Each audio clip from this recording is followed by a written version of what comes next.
கேள்வி பார்வையாளருக்கு வணக்கம். இந்த நேர்காணலில் நாம் சந்திக்க இருக்கும் சிறப்பு விருந்தினர் உச்சநீதிமன்ற வழக்கறிஞர் கேசவன் சார். வணக்கம். வணக்கம் தோழர். வணக்கம். 2026 தேர்தல் நெருங்கிவிட்டது. கிட்டத்தட்ட ஒரு 20 நாட்கள்ல வாக்குப்பதிவு நடைபெற இருக்கிறது. பெரும்பான்மையான இடங்களை திமுக கூட்டணி கைப்பற்றணும் பல்வேறு கருத்துக்கள் கூட வெளியாகிறது. தற்போது கலவரம் எப்படி சார் இருக்கு? நான் அப்ப சொன்னதான் இப்பயும், இப்ப சொல்றதான் எப்பயும் அப்படின்ற மாதிரி, நான் ஒரு தடவை சொன்னா 100 தடவை சொன்ன மாதிரின்ற மாதிரி தேர்தல் களம் கடந்த 6 மாதமா நம்ம என்ன ப்ரெடிக்ட் பண்ணோமோ அதான் நடந்துகிட்டு இருக்கு. 6 மாதமாக நம்ம என்ன சொல்லிட்டு இருக்கோமோ கருத்து கணிப்பு அதுதான் நடந்துகிட்டு இருக்கு.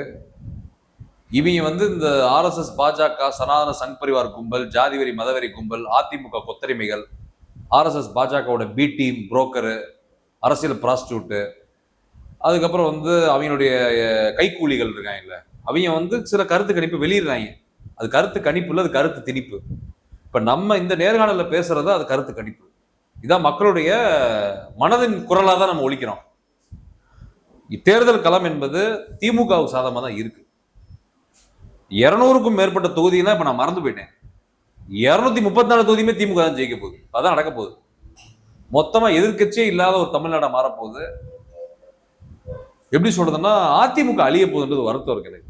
ஏன்னா அதிமுக டெபாசிட் வாங்க மாட்டதே எனக்கு சந்தேகமா இருக்கு. ஓகே, RSS பாஜக எதுக்கு தான் கேண்டிடேட் போடுறாங்கன்னு தெரிய மாட்டேங்குது. 27 தொகுதி போட்டிருக்காங்க, எதுக்கு போட்டிருக்காங்க ஒண்ணுமே எனக்கு புரியல. ஏன்னா டெபாசிட்டே வாங்க மாட்டாங்க, படுதோல்வி அடைய போறாங்க. எனக்கு என்னன்னா இந்த 2026 தமிழ்நாடு சட்டமன்ற தேர்தல் சவக்கூலிய மக்கள் தூண்டினாங்க. இப்ப பாடையை கட்டி சேவலை கட்டி கொண்டு போய் அடக்கம் பண்ணணும்.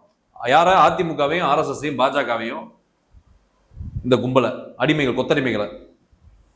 யாருக்குமே சாதகமா இல்ல தோழர். நீங்க பாத்தீங்கன்னா அதிமுகவுக்கும் தேர்தல் சாதகமா இல்ல, RSS பாஜகவுக்கும் கிடையாது. தாவேகா சீமான் நிலைமை அதை விட மோசமா இருக்கு.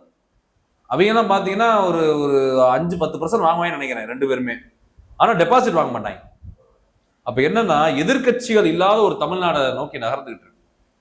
திமுக 200 மேற்பட்ட தொகுதி 203 ஜெயிப்பதற்கான வாய்ப்புகள் அதிகமா இருக்கு. ஏன்னா இன்னைக்கு பாத்தீங்கன்னா வேல்முருகனுடைய தமிழக வாழ்வுரிமை கட்சி அந்த கூட்டணியும் ஒன்னும் தேராது. சசிகலாவுடைய என்னது ஆயி புத்தா பாப்பு மூவாக்கா என்னமோ சொல்றாங்க. ஆயி புத்தா பாத்தா மாப்புன்ற அகில இந்திய புரட்சி தலைவர் மக்கள் முன்னேற்ற கழகம். அதான் எம்ஜிஆர் ரசிகர் மன்றம். எம்ஜிஆர் ரசிகர் மன்றம் சொல்லுங்க, நீங்க விளக்கம் வேற கொடுத்துட்டு இருக்கீங்க. எம்ஜிஆர் ரசிகர் மன்றம்லாம் வாய்ப்பே கிடையாது. அதான் சொல்றேன் இல்ல, எதுக்குடா 7 முனை போட்டி நான் யோசிச்சுட்டு இருக்கேன். எதுக்கு 7 முனை போட்டி? திமுக தான் ஜெயிக்க போறேன். 254 அவங்க தான் ஜெயிக்க போறாங்க. திமுக மதசார்பற்ற ஜனநாயக கூட்டணி. எதுக்கு இப்ப 7 முனை போட்டியை உருவாக்குறீங்க? நார்மலா நீங்க ஒரு பலமான போட்டி நிலவும் போது 7 முனை உருவாக்குறீங்கன்னா டஃப் கொடுக்கலாம். திமுக ஜெயிக்க போது கன்ஃபார்ம் ஆயிருச்சு. எதுக்கு 7 முனை போட்டி நான் கேட்கிறேன். அது ரொம்ப பரிதாபமா இருக்கு. நிறைய பேர் சாக போறாங்க, சூசைட் பண்ணி சாக போறாங்க, வாழ்க்கையை இழந்து போகுது. பல பேர் ரோட்டுக்கு சாக போறாங்க. திமுக மேல ஒரு எதிர்ப்பலை இருக்குன்னு சொல்றாங்கல்ல தோழர். எதிர்ப்பலை அதான் சொல்றேன் இல்ல, இவங்களுக்கு என்னன்னா பணம், பதவி, அதிகாரம். இவங்க தான் திமுக எதுக்குறாங்க. அண்ணா பேரறிஞர் அண்ணா அழகா சொல்லுவாரு, 1963 சொன்ன ஒரு வார்த்தை இது.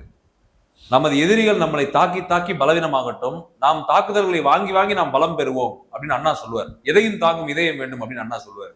இப்ப அண்ணா சொன்ன மாதிரி தான் நடந்துகிட்டு இருக்கு. நீங்க நம்ம தமிழ்நாடு தேர்தல் வரலாறு பாத்தீங்கன்னா 1971 அந்த தேர்தலாம் பாத்தீங்கன்னா திமுக மகத்தான வெற்றி. அப்பெல்லாம் பெரியார் என்ன சொல்றாரு, ராமரை தாக்குறாரு. சேலம்ல பாத்தீங்கன்னா ராமரை செருப்பகட்டில் அடிக்கிறாரு. நடந்தது உண்மை அது.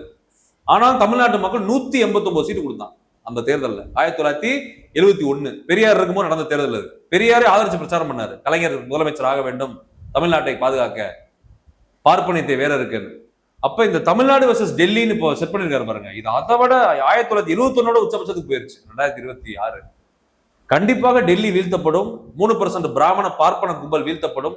இந்து சூத்திரர்கள், சூத்திர கொத்தடிமைகள், பார்ப்பன கைக்கூலிகள் வீழ்த்தப்படுவார்கள். RSS பாஜக, சனாதன சங் பரிவார், ஜாதிவெறி மதவெறி கும்பல் வேறறுத்து தூக்கி எறியப்படும் தமிழ்நாட்டை விட்டு. இந்த 2026 தேர்தலில் கண்டிப்பாக திமுக தான் வெற்றி பெறும்ன்றத கால நிலவரம். இல்ல, கூட்டணிக்குள்ள பல்வேறு சலசலப்பு, நினைத்த தொகுதியெல்லாம் கிடைக்கல, கட்சியினருக்கு மத்தியிலே அதிருப்தின்னு ஒரு காரணமா சொல்றாங்க. இப்ப அதிமுக, பாஜக, RSS, அப்புறம் இந்த ஜாதிவெறி மதவெறி பிடிச்ச ஒரு 10 பேர் தெரியுறாங்க. இப்ப ஏரி வேந்தர், ஏரி பச்சைமுத்து, ஏன்னா அதுக்கப்புறம் இந்த ஏசி சன்மன் ஒன்று வச்சிருக்கு, இருக்குது எம்ஜிஆர் எஜுகேஷன் இன்ஸ்டிடியூஷன் ஒன்று வச்சிருக்குது, எங்க வெள்ளூர்ல வச்சிருக்கு. அந்த ஆள் எலெக்ஷன் டைம்ல தான் மக்களுக்கே தெரியும். ஏசி சண்முகம் ஒரு ஆள் உயிரோட இருக்கான்றது மக்களுக்கு எப்ப தெரியும்னா எலெக்ஷன் அப்ப மட்டும் தான் தெரியும்.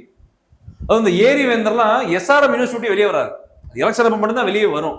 இந்த ரவி பச்சமுத்து, அதுக்கப்புறம் ஜான் பாண்டியன், அப்புறம் இந்த பிரிசிலா பாண்டியன், அதுக்கப்புறம் வந்து பாத்தீங்கன்னா வந்து இந்த எல்முருகன், தமிழிசை சவுந்தரராஜன், இந்த மாணவி சீனிவாசன் குயமையா குயமையான்னு கத்திட்டே கிடப்பாங்க ரெண்டு பேரும்.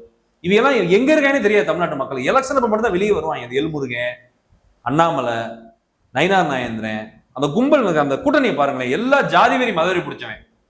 இந்த பூவை ஜெயன்மூர்த்தி, அது அந்த நபர்லாம் பாத்தீங்கன்னா கேவி குப்பத்தை தவிர்த்து நீ வெளியே வந்தா பூவைன்னு யாருன்னே தெரியாது. கேவி குப்பம்னு ஒரு ஏரியா இருக்கு பூந்தமல்லியில, அந்த ஏரியா விட்டு வெளியே வந்தா யாருக்குமே தெரியாது யாரு பூவை ஜெயன்மூர்த்தி யாருன்னு. திருமாரஞ்சின்னு ஒரு ஒரு அது ஒரு போலியான ஃபார்வர்ட் பிளாக். திருமாரஞ்சி வந்து ஒரு போலியான ஃபார்வர்ட் பிளாக். உண்மையான ஃபார்வர்ட் பிளாக் வந்து நேதாஜி, சுபாஷ் சந்திர போஸ், தேவர் வழி போறது. இல்ல இவர் நேதாஜி எல்லாம் போட்டோல போடுறாரு. அவரை போட்டுக்குவார் நேதாஜி தேவர்னு. மக்கள் சொல்லணும்ல உன்னை நேதாஜி தேவர்னு, நீயா சொல்லிக்கலாமா உன்னைய? தென்னிந்திய அளவிலான ஃபார்வர்ட் பிளாக் ஒண்ணுமே கிடையாது. அது போலி ஃபார்வர்ட் பிளாக், டூப்ளிகேட். அது புரியுதா உங்களுக்கு? திருமாறனுக்கு இப்ப திருப்பத்தூர் கொடுத்துருக்காங்க. இப்ப பெரிய கருப்பணி ஈஸி வின் பண்றது. திருமாறன் கொடுத்தனால பெரிய ஒரு கட்சியை வந்து சுருக்கி பார்க்காதீங்க. டூப்ளிகேட் தூளார், அதெல்லாம் போலி. புரியுதா உங்களுக்கு? கவரிங் நகை மாதிரி திருமாரஞ்சி, இந்த ஃபார்வர்ட் பிளாக், தென்னிந்திய கவரிங் நகை மாதிரி.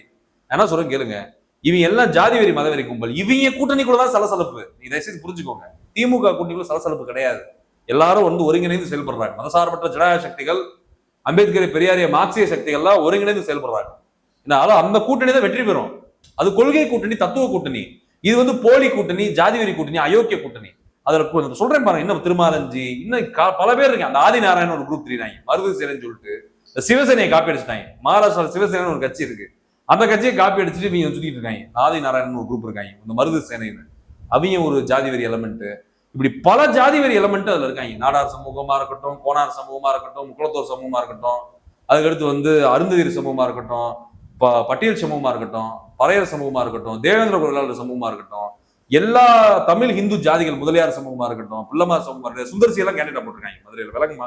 மதுரை மத்திய தொகுதியில. யோசிச்சு பாருங்க, இவங்க கேண்டிடேட்டே கேவலமா இருக்கு செலக்ஷன். அப்புறம் சரத்குமார், ராதிகா, அவங்க ஒரு குரூப், எல்லாருமே ஜாதி வெறி மதவெறி பிடிச்சவங்க. அந்த கூட்டணியை மக்கள் நல்லா தெரிஞ்சுக்கிட்டாங்க. இவங்க வந்து நம்ம நிம்மதியா வாழ விட மாட்டாங்க, இருக்கிற நிம்மதியும் எடுத்து தமிழ்நாட்டை சுடுகாடாக்கிறாங்க தெரிஞ்சுக்கிட்டாங்க மக்கள். அதானி, அம்பானி கைக்கூலிகள், பார்ப்பன கைக்கூலிகள் அப்படின்னு தெரிஞ்சுக்கிட்டாங்க. அது தமிழ்நாட்டு மக்களே வந்து RSS, பாஜக, ADMK, NDA கூட்டணியை வீழ்த்துவார்கள். அதான் நடக்க போகுது தேர்தல். ஓகே. ஏன்னா அதனால வந்து நான் என்ன சொல்றேன்னா, அதுல இருக்க எல்லாருமே joker candidate. Sellur Raj, Dindigul Srinivasan, RB Udhayakumar, Sundar C. அப்ப உங்களுக்கு எதிரியே இல்லையா ஸ்டாலினுக்கு? எதிரியே கிடையாது. நான் வந்து கண்ணு கட்டின தூரம் வரை நான் பாக்குறேன், எதிரியே இல்ல. அதான் ஆச்சரியமா இருக்கு நமக்கு. ஆனா ஜெயலலிதா கூட எதிரி இருந்தாங்க, கலைஞருக்கு எதிரி இருந்தாங்க, MGRக்கு எதிரி இருந்தாங்க, அண்ணாக்கு எதிரி இருந்தாங்க, முத்தமிழறிஞர் டாக்டர் கலைஞர், பேரறிஞர் அண்ணால இருந்து எல்லா தலைவருமே எதிரி. பல எதிரிகள் பல முனைகள்ல இருந்து வந்தாங்க. ஆனா முத்துவேல் கருணாநிதி ஸ்டாலின் அவர்களுக்கு கண்ணு கட்டிய தூரம் வரை எதிரியே கிடையாது, எதிரியே கிடையாது. எப்படி சொல்றதுன்னா, கண்டிப்பாக திமுக வெல்லும், திராவிடம் வெல்லும், தந்தை பெரியார் வெல்வார், முத்துவேல் கருணாநிதி ஸ்டாலின் அவர்கள் வெற்றி பெறுவார். 200க்கும் மேற்பட்ட தொகுதியில் திமுக வெற்றி பெறும். மீண்டும் திமுக ஆட்சிதான். மீண்டும் தமிழ்நாடு முதலமைச்சர் தளபதி MK ஸ்டாலின், துணை முதலமைச்சர் அண்ணன் உதயநிதி ஸ்டாலின். இந்த ரிசல்ட் மே 4ஆம் தேதி ரிசல்ட் எழுதி வச்சுக்கோங்க. ஓகே, நன்றி. நன்றி தோழர்.